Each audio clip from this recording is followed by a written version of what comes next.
சொன்னேன்ல, அவ்வளவுதான் சொன்னீங்கன்னா அவ்வளவுதான். அது என்ன போன புரிகிறது போரா பண்றாரு சார். எடுத்துட்டு இந்த இறக்குங்க. யாகசாலை பூஜையில் தமிழ் ஓதுவார்கள் இருக்கிறார்களா? அடையாளம் காட்ட சொல்லி யாகசாலைக்குள் செல்ல முயற்சித்த தமிழ் பெண் அடுத்த நொடி பெண் பக்தரை தள்ளிவிட்டு ஏ என்று எகிரிய சிவாச்சாரியார். கோவிலுக்குள் நடந்த பரபரப்பு சம்பவம்.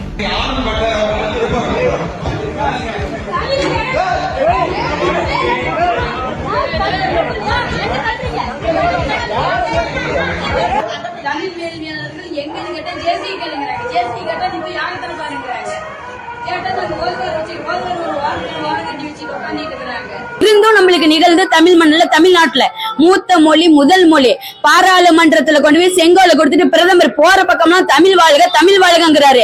இங்க நம்ம தமிழர்களை அடிச்சு தமிழ்நாட்டு கோயில்ல தமிழ் கடவுள் முருகனோட கோயில்ல பாண்டியர்களோட காலத்து கோயில் இது திருப்பரங்குன்றம். தமிழ் வேலையாளர்கள் அடிச்சு இப்ப எங்களெல்லாம் கீழே தள்ளிட்டாங்க.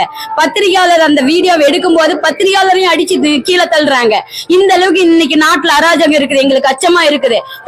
தமிழ் வேலையாளர்களுக்கு பாதுகாப்பே கிடையாது. இந்த இடத்துல தமிழ் வேள்வியை நடக்கல, வணிக மயமா தான் போயிட்டு இருக்குது. இதுக்கு தமிழக அரசோ அல்லது நம்மளுடைய தமிழர்களோ விழித்து கொண்டு தயவு செஞ்சு இந்த அடக்குமுறையை ஆரிய சனாதன அடக்குமுறையை தகர்த்து சமத்துவத்தையும் நம்மளுடைய தமிழ் வேள்வியும் வேள்விச்சாலையில் நிலைநாட்டணும் உடனடியா அப்படின்றது என்னுடைய கோரிக்கையா இருக்குது. தாக்கப்பட்ட சிம்மம் சத்தியபாமா அம்மையார் நான் பிராமணர்களால.